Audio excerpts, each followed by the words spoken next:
Kiai Haji Zainuri Anwar MAG kami persilakan.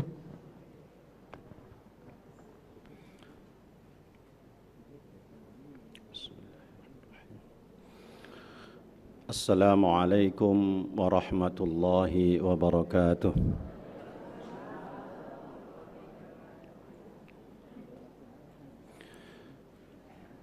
Alhamdulillahi rabbil alamin. والعاقبة للمتقين ولا عدوان إلا على الظالمين أشهد أن لا إله إلا الله وحده لا شريك له وأشهد أن محمدًا عبده ورسوله لا نبي بعده اللهم صل على حبيبك الكريم المصطفى رسول الله محمد صلى الله عليه وسلم وعلى آله وأصحابه أجمعين رب اشرح لي صدري ويسر لي أمري واحلل عقدة من لساني يفقه قولي أما بعد. Yang kami muliakan segenap pengurus Masjid Agung Sunda Kelapa, para ustadz dan ustadzah, jamaah sekalian yang dirahmati Allah Subhanahu wa ta'ala. Patut kita bersyukur kepada Allah sampai pagi hari ini Allah tetap memberikan rahmat, taufik, hidayah dan inayahnya kepada kita sekalian, sehingga kita bisa hadir di masjid ini dalam rangka melaksanakan rangkaian ibadah di pagi hari ini, tanggal 11 bulan Agustus tahun 2024, bertepatan dengan tanggal berapa bulan Sofarnya ini? Sofar tanggal berapa? 6. Tanggal 6 bulan Sofar. Sudah masuk pada bulan Sofar. Sebentar lagi setelah Sofar itu apa? Rabiul Awal. Ada peristiwa apa Rabiul Awal itu? Lahirnya Rasulullah Muhammad sallallahu alaihi wasallam. Manusia agung, manusia yang mulia, yang sangat mulia dan dimuliakan, dan kita semua akan menyambutnya dengan memperingati hari lahirnya Rasulullah Muhammad sallallahu alaihi wasallam. Salawat dan salam kita sampaikan kepada junjungan Nabi besar Muhammad sallallahu alaihi wasallam yang telah membawa risalah kepada kita sekalian sehingga kita bisa membedakan antara yang hak dan yang batil. Kita mohon kepada Allah semoga kemampuan kita untuk bisa membedakan antara yang hak dan yang batil dapat kita pertahankan sampai akhir hayat nanti. Amin ya rabbal alamin. Jamaah sekalian, sebelum kita memasuki pada materi, mari kita baca doa belajar mengajar. Saya mengawali, diikuti oleh jamaah sekalian. Bismillahirrahmanirrahim. Nawaitu at-ta'alluma wat-ta'lima wa tadhakkura wat-tadhkira wan-naf'a wal-intifa'a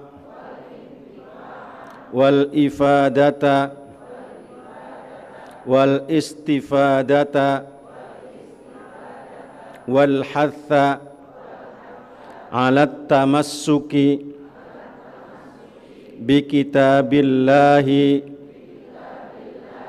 wa sunnati rasulihi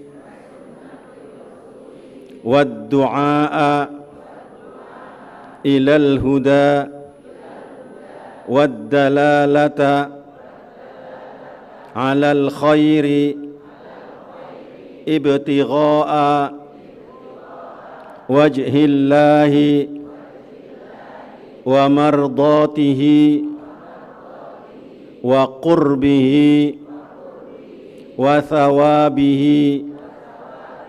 Allahumma inni as'aluka fahman nabiyyin wa hifdzal mursalin wa ilhamal malaikatil muqarrabin. Allahumma aghnini bil ilmi wa zayyinni bil hilmi wa akrimni bit taqwa wa jammilni bil afiyati ya arhamar rahimin. Saya bacakan artinya supaya faham. Aku niat belajar mengajar, mengingat dan memperingatkan, memberi manfaat dan mencari manfaat, memberi keutamaan dan mencari keutamaan, menganjurkan untuk berpegang teguh dengan kitab Allah dan sunnah Rasul-Nya, mengajak kepada hidayah, menunjukkan kepada kebaikan dengan ikhlas dan mengharap ridho Allah, kedekatannya serta pahala darinya. Ya Allah, aku memohon kepadamu kefahaman para nabi dan daya hafalan para rasul serta ilham para malaikatul muqarrabin. Ya Allah, berikanlah kami kekayaan dengan ilmu dan hiasilah kami dengan kelembutan, muliakan kami dengan takwa, serta baguskanlah aku dengan afiah, kesehatan lahir dan batin. Amin ya rabbal alamin. Ini doa diajarkan oleh Imam Abdullah Al-Haddad pada abad ke-12. Sekarang abad ke-20. 8 abad yang lalu beliau mengajarkan ini. Kita amalkan, mudah-mudahan setiap kita ngaji diberikan ridho, bimbingan oleh Allah Subhanahu wa taala sehingga ilmu kita bermanfaat setiap hari. Bapak dan Ibu yang kami hormati, sesuai tema yang diberikan, 3 alasan Nabi Ibrahim sebagai Khalilullah. Apa Khalilullah itu? Kekasihnya Allah. Para nabi itu ternyata banyak mendapatkan predikat atau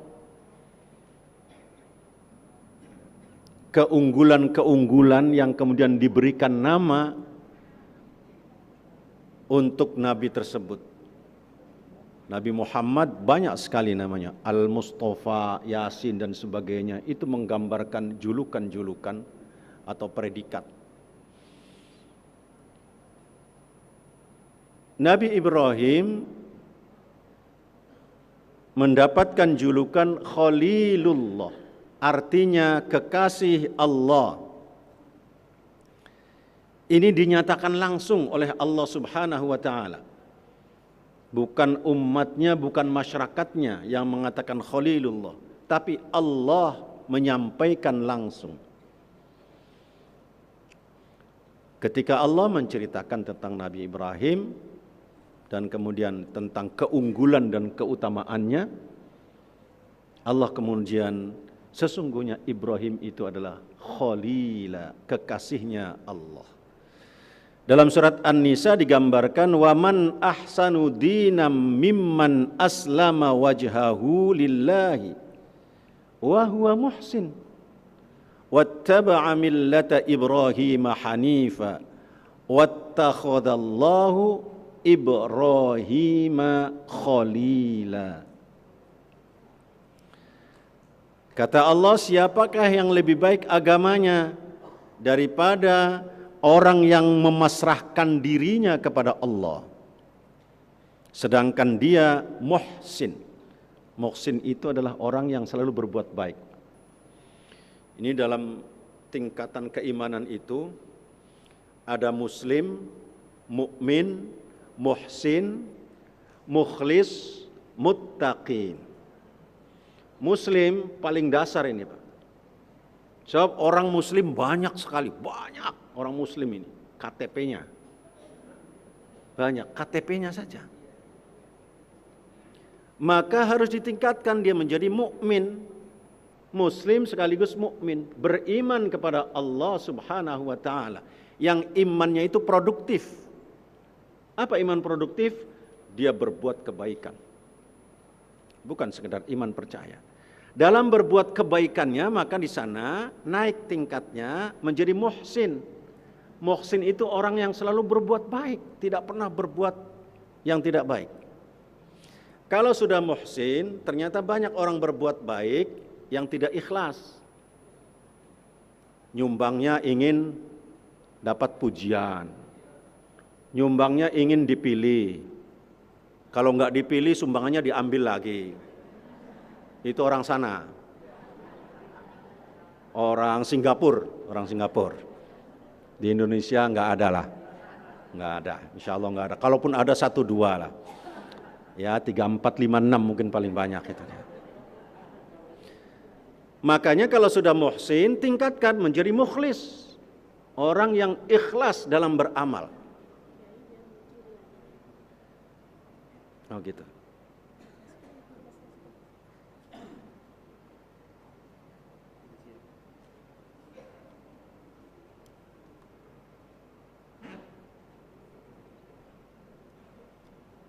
Nah loh, beda. Sudah ikhtiar, bisa dicarikan lagi anunya, penyambungnya. Kalau sudah mukhlis, maka dia akan naik tingkat menjadi muttaqin, orang yang bertakwa. Orang yang bertakwa itu tidak pernah dipanggil oleh Allah, tidak pernah. Seperti juga orang Islam. Enggak ada di Al-Quran, ya ayyuhal muslimun, wahai orang Islam, enggak ada. Yang ada, ya ayyuhalladzina amanu, orang-orang beriman yang dipanggil. Orang bertakwa pun tidak ada yang dipanggil. Kenapa? Karena sudah dekat dengan Allah. Ada di sampingnya, kok ngapain dipanggil-panggil? Kalau sudah dekat dengan Allah, maka orang bertakwa diberikan janji oleh Allah. U'iddat lil muttaqin. U'iddat lil muttaqin. Ini untuk kamu nanti. Surga ini untuk kamu, surga ini untuk kamu. Itu setelah melalui proses dari mulai Islam, mukmin, muhsin, mukhlis, muttaqin yang terakhir. Silakan dipilih sendiri kita ada di mana posisinya. Apakah kalau sedekah masih ingin dipuji, berarti kita masih ya di bawah lagi, belum mukhlis. Kita yang tahu masing-masing itu semua. Nah ini dikatakan oleh Allah, wa man ahsanu dinam mimman aslama wajahu wa huwa muhsin. Dia berbuat baik. Wattaba'a millata Ibrahim hanifa, dan ikutilah itu mengikuti agama Ibrahim yang hanif, yang lurus, yang benar. Kemudian Allah mengatakan wattakhadallahu Ibrahim khalila, dan Allah telah menjadikan Ibrahim sebagai kekasihnya. Masya Allah, nikmat banget kalau dijadikan kekasih Allah. Kita mau nggak jadi kekasih Allah? Disayang Allah. Ikuti 3 hal yang dilakukan oleh Ibrahim. Ini 3 hal. Nah karena Ibrahim itu diberikan julukan Khalilullah, malaikat ini bukan usil ya, ingin menguji juga, ini bener nggak sih Allah ngasih julukan Ibrahim ini Khalilullah. Malaikat Jibril datang menemui Nabi Ibrahim. Nabi Ibrahim itu kebetulan profesinya adalah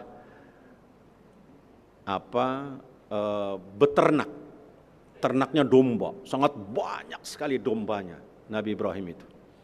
Dan dia mencari nafkahnya dari situ, dari beternak domba. Satu ketika malaikat Jibril datang menyamar sebagai manusia biasa, datang menemui Ibrahim alaihissalam dan bertanya, "Wahai Ibrahim, ini domba-domba ini milik siapa?" Ibrahim dengan tegas menjawab, "Semuanya milik Allah Subhanahu wa taala. Saya hanya dititipi saja."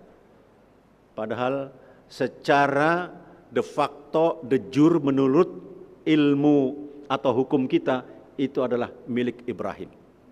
Tapi Ibrahim mengatakan, milik Allah, saya dititipi saja, kata Ibrahim. Dan karena saya dititipi, maka tugas saya menjaga, merawatnya, kata Ibrahim itu. Akhirnya apa? Malaikat minta, boleh enggak saya minta satu aja dari dombamu yang sangat banyak ini. Manusia atau malaikat yang menyerupai manusia ini meminta satu ekor domba yang begitu banyak, yang susah untuk dihitung. Kemudian Ibrahim menjawab, "Kalau kamu bisa menyebut," kata Ibrahim, "nama-nama Allah, saya akan kasih." Sebutkan, kata Nabi Ibrahim. Akhirnya malaikat Jibril menjawab, "Subuhun Quddusun Rabbuna wa Rabbul Malaikati Warruh." Itu malaikat Jibril yang menyerupai manusia tadi menyebut nama itu.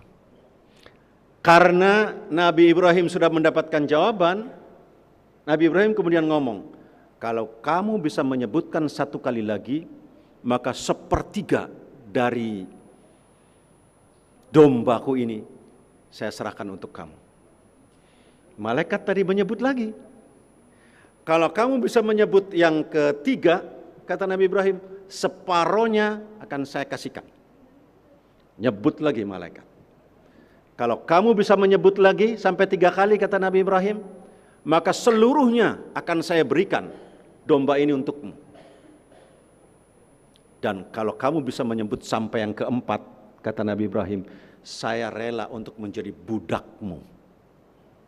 Akhirnya malaikat Jibril yang menyerupai manusia tadi menyebut, "Subuhun Quddusun Rabbuna wa Rabbul Malaikati Warruh." Begitu sudah selesai, Nabi Ibrahim langsung berteriak, "Wahai para penggembala domba, silahkan kalian mengikuti orang ini. Kalian sudah bukan menjadi milikku lagi. Kalian sudah berpindah milik orang ini. Dan saya menjadi hambanya." Malaikat kaget mendapatkan jawaban Nabi Ibrahim begitu. Akhirnya malaikat berterus terang, "Ibrahim, saya Jibril hanya ingin menguji keimananmu sejauh mana sehingga engkau menjadi jabatan mendapatkan julukan Khalilullah." Akhirnya malaikat yakin kalau Nabi Ibrahim itu mendapatkan julukan Khalilullah. Ini nanti hati-hati, keluar dari masjid ada malaikat menyerupai manusia, kita nanya lagi pada kita, ya hati-hati ini. Iya, bisa jadi ada malaikat nguji kita, nguji keimanannya lagi. Lebih jauh lagi nguji apa yang didapatkan tadi pengajian di Masjid Sunda Kelapa. Ini. Kalau ada orang yang bertanya, hormati, muliakan. Jangan sampai ternyata malaikat Jibril nyamperin kita. Ya, ini. Nah, ternyata malaikat sudah berhasil menguji Nabi Ibrahim, tapi ada manusia yang kemudian usil kepada Nabi Ibrahim, ingin bertanya. Manusia biasa nih, bukan malaikat lagi. Dia bertanya, "Li ayyi syai'in ittakhadhakallahu khalila?" Ibrahim, ini katanya. Ditanya Nabi Ibrahim tadi, sebab apa sih, alasan apa Allah kemudian mengangkat engkau sebagai Khalilullah? Hebat banget kamu ini, katanya. Ibrahim di sini menjawab dengan tenang. Kata Ibrahim, qala, Ibrahim menjawab, bi thalathati asya, dengan 3 hal. Allah mengangkat saya sebagai Khalilullah karena 3 hal. Pertama, ikhtartu amrallahi ala amri ghairi. Kata Ibrahim, aku selalu mengutamakan perintah Allah dibanding perintah-perintah yang lain. Itu mengutamakan perintah Allah, kata Ibrahim.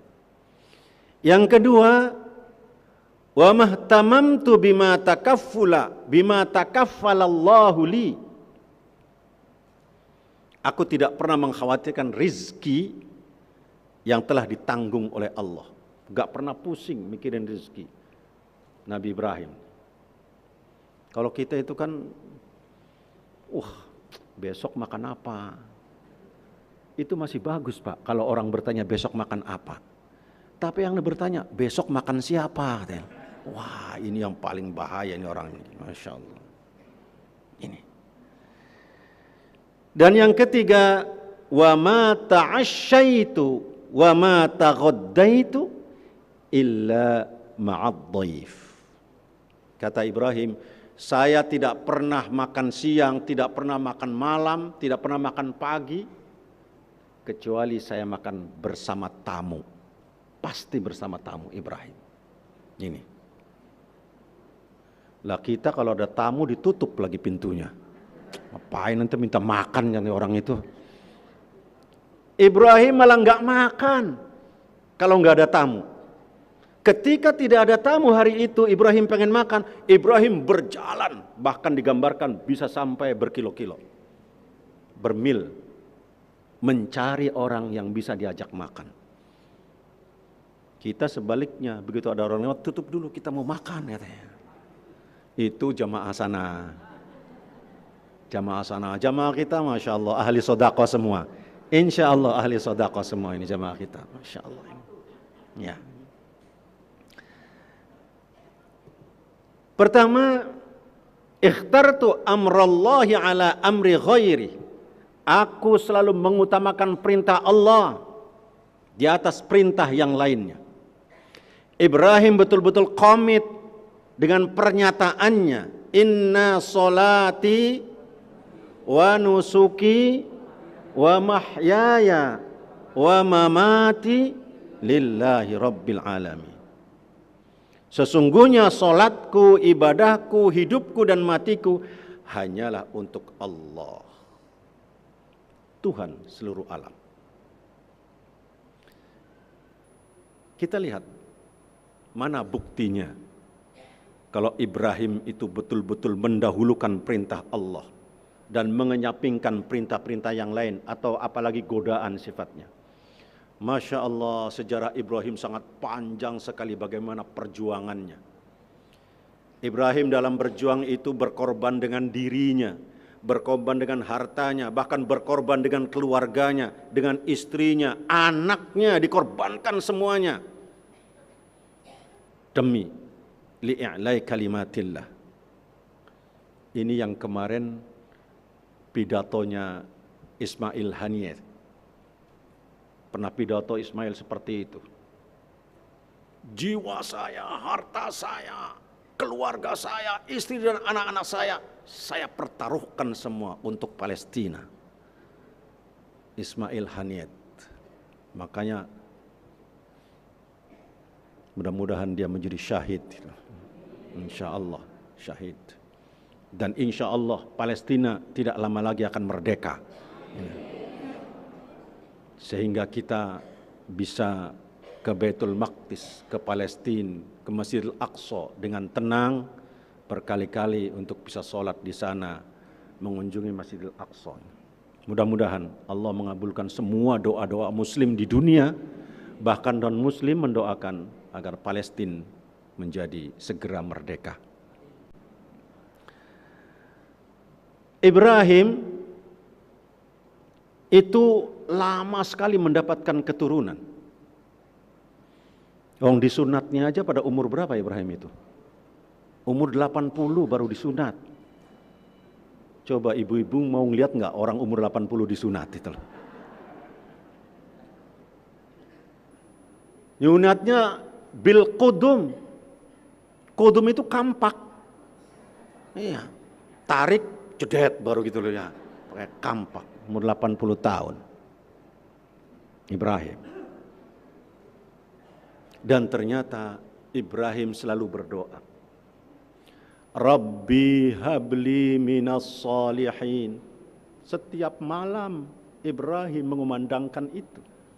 Dirinya sudah tua, istrinya pun sudah tua, tapi dia tidak pernah putus asa untuk berdoa kepada Allah. Rabbi habli minas salihin. Ya Allah, berikanlah kami keturunan yang soleh. Setiap malam Ibrahim berdoa itu, Pak. Istrinya selalu mendengar. Tapi istrinya merasa dia tidak bisa memberikan keturunan. Akhirnya datang satu hari ke Ibrahim. Bang, kalau orang Betawi bilang ini bang. Abang minta anak terus. Kawin lagi aja apa-apa kata itu. Kawin lagi aja katanya. Akhirnya Siti Sarah yang mencarikan calonnya Nabi Ibrahim. Cuma Siti Sarah juga tidak bodoh, pinter. Dia nyari perempuan yang lebih jelek dari dirinya itu loh ya. Itu Siti Hajar. Iya kan? Dicarikanlah Siti Hajar. Bang, ini mau enggak? Kata Ibrahim, ya kalau kamu ridho, ikhlas, saya enggak apa-apa. Ridho katanya. Ternyata nikah dengan Siti Hajar. Begitu nikah dengan Siti Hajar, hamil Siti Hajar. Lahir anak. Lahir anak Siti Sarah kemudian, aduh, ngelihat Nabi Ibrahim dengan Siti Hajar, dengan anaknya bermain-main dan sebagainya. Siti Sarah tersayat juga hatinya ini. Bang, jauhkan aja napa katanya anak itu sama istrinya. Saya kadang-kadang kalau ngelihat abang tuh lagi main-main, Masya Allah. Akhirnya apa? Nabi Ibrahim membawa Ismail dan Siti Hajar dari Palestina menuju ke Mekah. Berapa mil jauhnya itu? Jaraknya kalau naik pesawat 1 jam. Atau 2 jam itu dari Jeddah ke Yordan baru turun lewat darat lagi. Ibrahim jalan kaki, dibawa ke Mekah, diletakkan Makkah. Waktu itu Mekah tidak ada orang satupun, tidak ada pohon dan tidak ada daun selembar pun, nggak ada. Pohon satu batang pun tidak ada, apalagi daunnya. Tapi Ibrahim meletakkan di sana. Setelah Siti Sarah, Siti Hajar dan Ismail diletakkan di Baka, di lembah itu, Nabi Ibrahim segera kembali menuju ke Palestina. Ibrahim, apakah engkau akan meninggalkan kami di tempat yang tidak berpengaruh? Hajar semakin mengejar. Apakah ini perintah Allah? Langsung Ibrahim menjawab, ya, ini perintah Allah. Baik, kalau begitu, kata Siti Hajar, kalau memang perintah Allah, saya yakin Allah tidak akan menyia-nyiakan hambanya. Ibrahim lurus jalan, Siti Hajar balik lagi menemui anaknya. Bisa dibayangkan anak yang masih merah ditinggal dengan istri, dengan ibunya. Di situ tidak ada air, tidak ada manusia, tidak ada pohon. Kalau sekarang dibilang apa itu, Pak? Pasti dibilang akan menelantarkan. Masuk HAM, undang-undang KUHP, diperiksa lagi nanti sama polisi. Itu.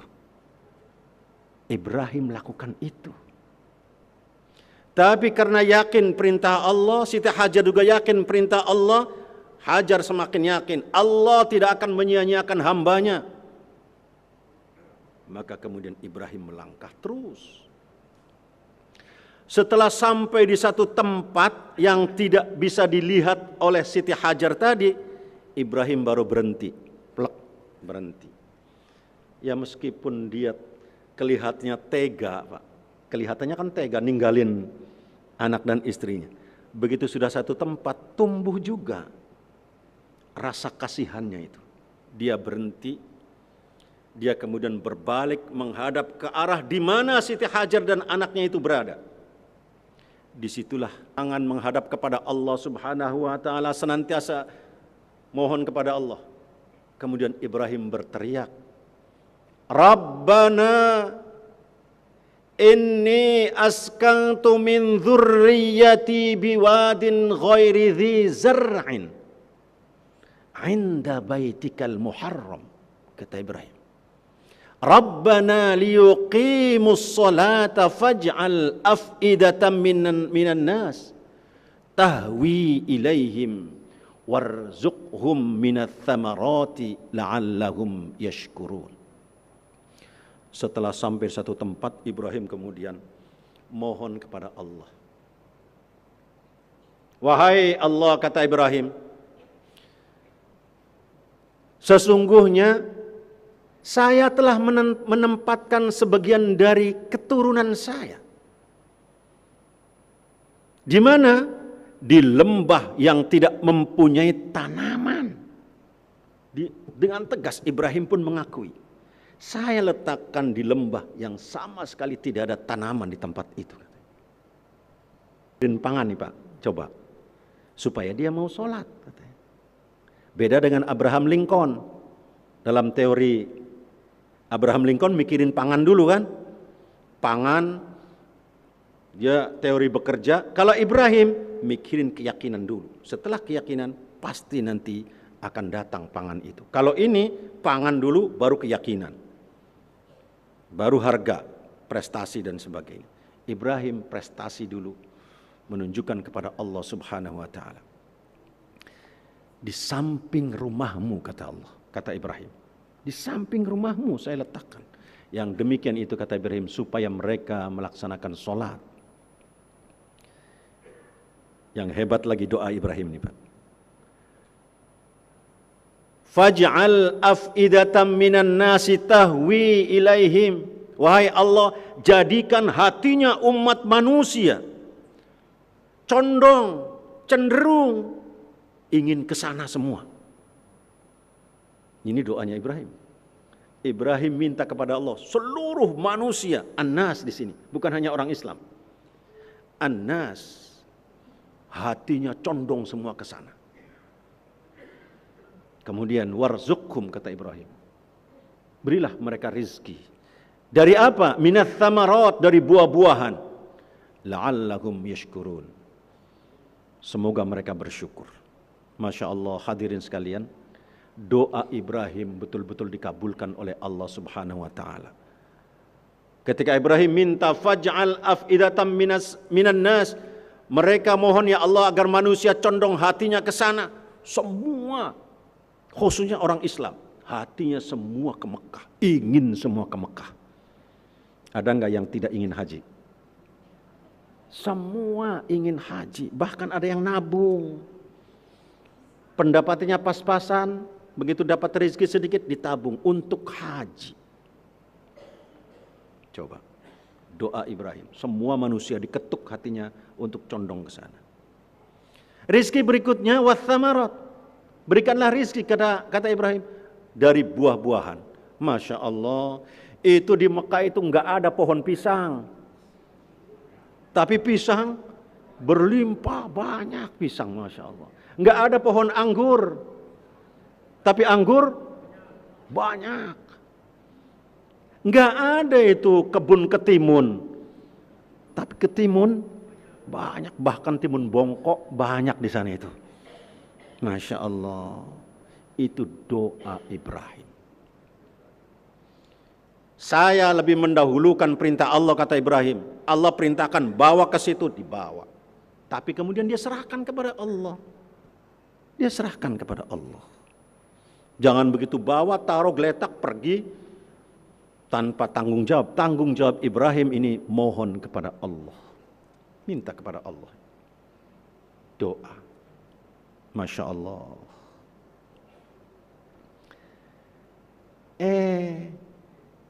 Ketika anak itu sudah besar, falamma balagha ma'ahu sa'ya, ketika Ismail itu sudah bisa diajak bicara, bisa diajak tukar pikiran, bisa diajak kerjasama, bisa menolong dirinya, datang perintah Allah untuk disembelih.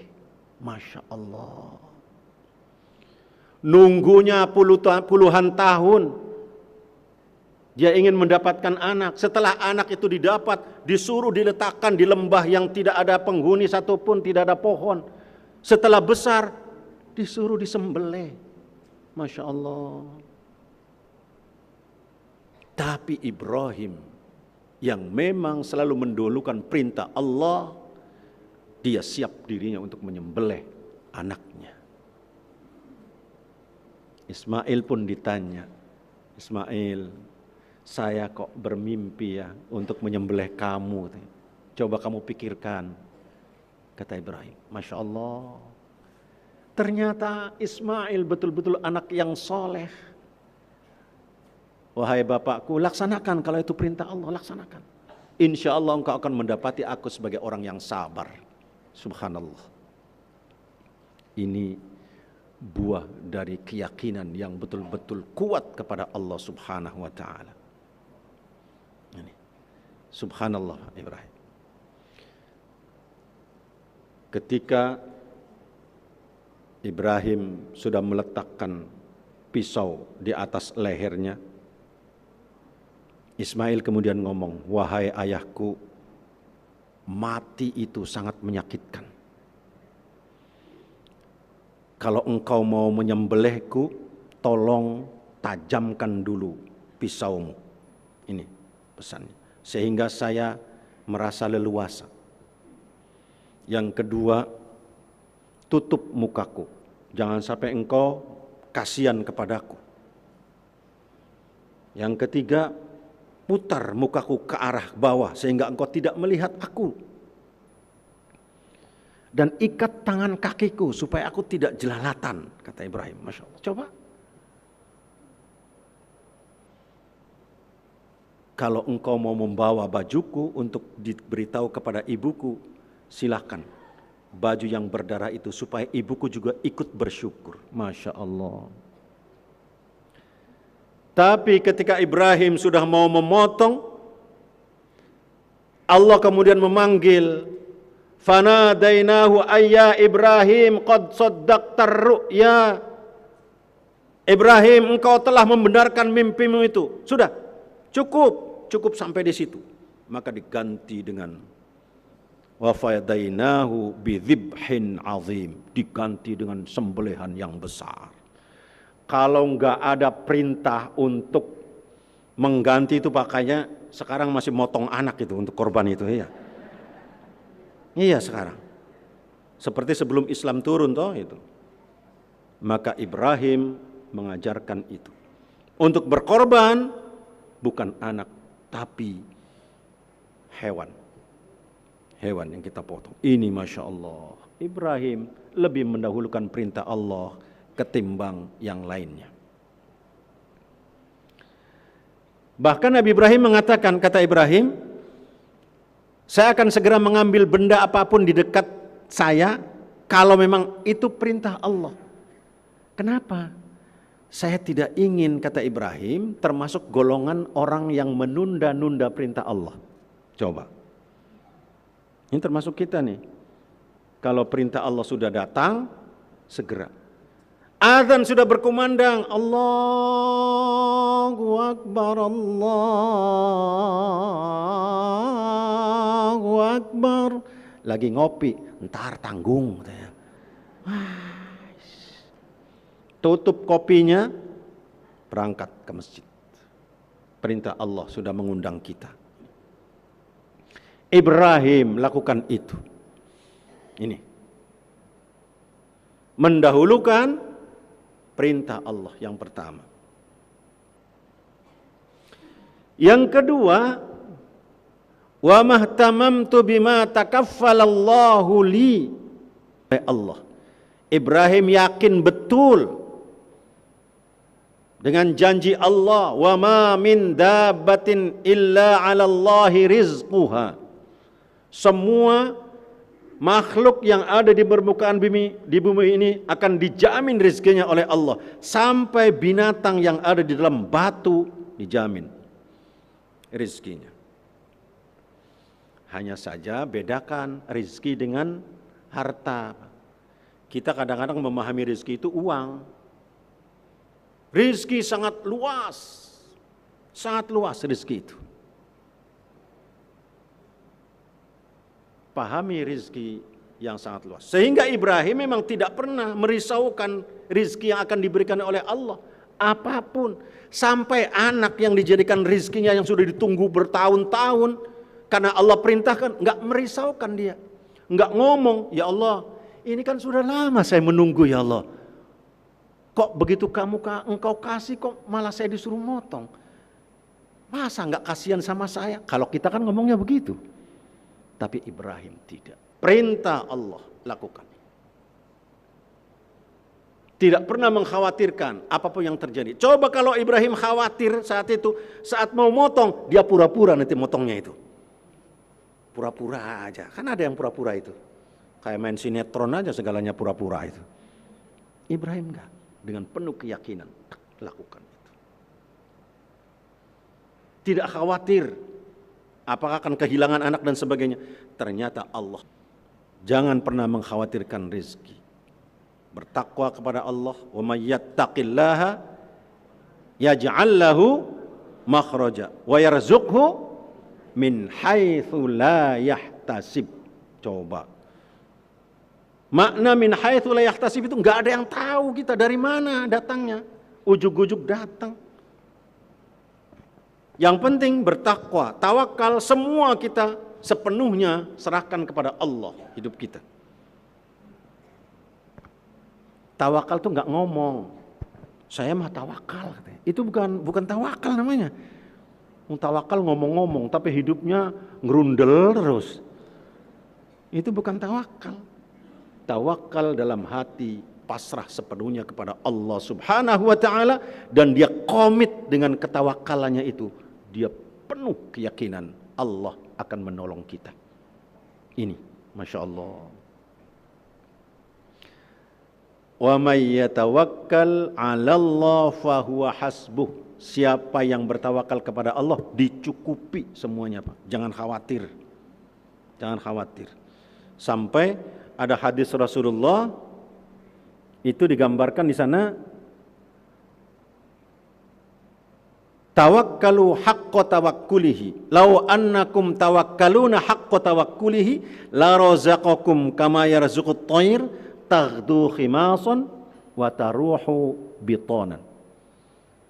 Tawakkallah kepada Allah. Kalau kalian bertawakal kepada Allah dengan sebenar-benarnya tawakal, kata Rasulullah, la razaqakum, Allah akan memberikan rizki kepada kamu kama yarzuqut thair, seperti Allah memberikan rizki kepada burung. Taghdu khimasan wa taruhu bitanan.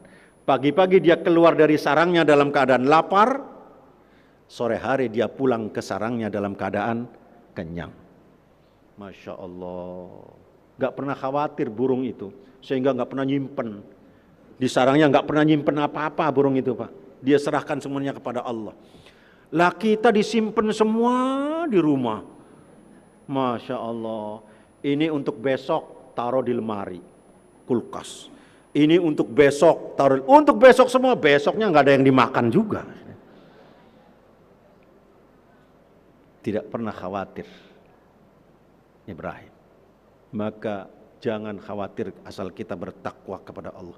Innallaha balighu amrih qad ja'alallahu likulli syai'in qadra. Sudah ada keputusan ditinggalkan oleh Allah Subhanahu wa taala. Ini doanya Ibrahim ini. Nanti kita hafal kalau perlu. Allahumma inna hadha khalqun jadidun faftahhu alayya bi ta'atik wakhtimhu li bi maghfiratik wa ridwanik warzuqni fihi hasanatan taqbaluha minni wa zakkiha wa dha'ifha li wa ma amiltu fihi min sayyi'atin faghfirli innaka ghafurur rahim. Ya Allah, kata Ibrahim, ini doanya nih, hari ini adalah ciptaanmu yang baru. Hari ini nih, kan hari ini baru lagi, besoknya baru lagi, baru lagi. Maka kata Ibrahim, maka bukalah hari ini dengan kepatuhanku kepadamu. Dia tidak minta apa-apa, tapi minta hatinya dibimbing oleh Allah sebagai orang yang patuh kepadanya. Waqtimhu li, dan tutuplah hari ini ya Allah dengan ampunan dan ridhamu. Itu Ibrahim. Minta hari ini, sore nanti ditutup dengan ampunan dan ridho. Kalau orang sudah diampuni, Masya Allah, nikmat semuanya. Ampunan Allah dan ridho yang kita harapkan. Kemudian Ibrahim mengatakan, ya Allah, berilah saya rizki kebaikan hari ini, dan terimalah kebaikan itu dari saya. Kebaikan itu ya Allah, terimalah. Bersihkanlah dan lipat gandakanlah untuk saya. Amal buruk yang saya lakukan hari ini, ampunkanlah. Ampuni amal-amal burukku yang kita lakukan pada hari ini. Karena apa? Engkau maha pengampun, wahai Allah. Masya Allah, doa Ibrahim justru minta lebih dari yang lain. Yang dia minta bimbingan Allah, ridho Allah. Kalau Allah sudah ridho, enggak ada hidup ini yang tidak indah. Indah semua hidup, asal ridho Allah. Ini Ibrahim tidak pernah risau terhadap rizki yang akan diberikan oleh Allah. Karena rizki bukan hanya harta, tapi rizki adalah seluruh yang kita dapatkan dalam hidup ini. Kita bisa berteman, bisa datang ke masjid, rizki. Dapat kawan yang baik, rizki. Dapat tetangga yang baik, rizki. Kita sehat, rizki. Dapat anak cerdas, rizki. Anak yang sukses, rizki. Anak yang kemudian berbakti, rizki. Semua rizki. Kita bisa datang ke sini, rizki. Jangan kemudian datang ke masjid mengeluh, nah saya hanya datang ke masjid gini. Jangan, itu rizki dari Allah. Kita sudah bisa sampai di sini. Betapa banyak orang yang tidak sanggup datang ke sini. Banyak. Ingin ke sini tapi tidak sanggup. Dua alasan tidak sanggup. Pertama, karena mungkin sakit. Yang kedua, karena mungkin dia kekuatan imannya kurang. Iya sih, Sunda Kelapa ada pengajian, tapinya itu kemudian macam-macam. Tapi ini anak ini. Dan yang ketiga, ini udah habis waktunya ya. Wa ma ta'asyaitu wa ma taghaddaitu illa ma'ad dhaif. Kata Ibrahim, saya tidak pernah makan, baik makan sore, makan siang, malam, illa ma'ad dhaif, kecuali dengan tamu. Setiap hari Ibrahim menerima tamu dan dijamu semua tamunya. Dijamu semua tamunya. Kalau kita lebaran aja ditutup, capek. Insyaallah. Ada salah satu istrinya sahabat Rasulullah itu mengeluh kepada Rasulullah. Datang ke Rasulullah, ya Rasul, itu suami saya tuh tiap hari nerima tamu. Capek saya ya Rasulullah. Kasih tahu dong itu suami saya itu. Kok tiap hari ngundang tamu terus? Akhirnya satu ketika Nabi datang ke rumah ibu-ibu yang ngomel tamunya tadi. Rasulullah datang ke sana, disuguhi apa adanya dari rumah itu. Ketika Rasulullah mau pulang, Rasul kemudian ngomong kepada tuan rumah tadi, bapak-bapak itu, mana istrimu? Rasulullah permisi. Kata Rasulullah, lihat di belakangku ada apa? Kata Rasul. Ternyata begitu Rasulullah keluar, itu kalajengking keluar, ular keluar, penyakit-penyakit keluar, semua binatang-binatang yang ganas di luar keluar semua. Keluar. Dia menyebut, ya Allah, yang keluar dari rumah, dia akan membawa penyakit dari rumahmu sehingga engkau menjadi sehat dan dijaga oleh Allah Subhanahu wa taala. Maka jangan pernah capek menerima tamu. Bapak saling berkunjung ini jamaah ini. Jamaah ini rumahnya di mana? Dekat-dekatan. Kapan saya bisa main? Oh, silakan main sekarang. Masya Allah. Saling main, saling mengambil penyakit dari rumah itu, saling mengambil sesuatu yang bahaya dari rumah itu. Akhirnya kita yang bersilaturahim semuanya umurnya panjang,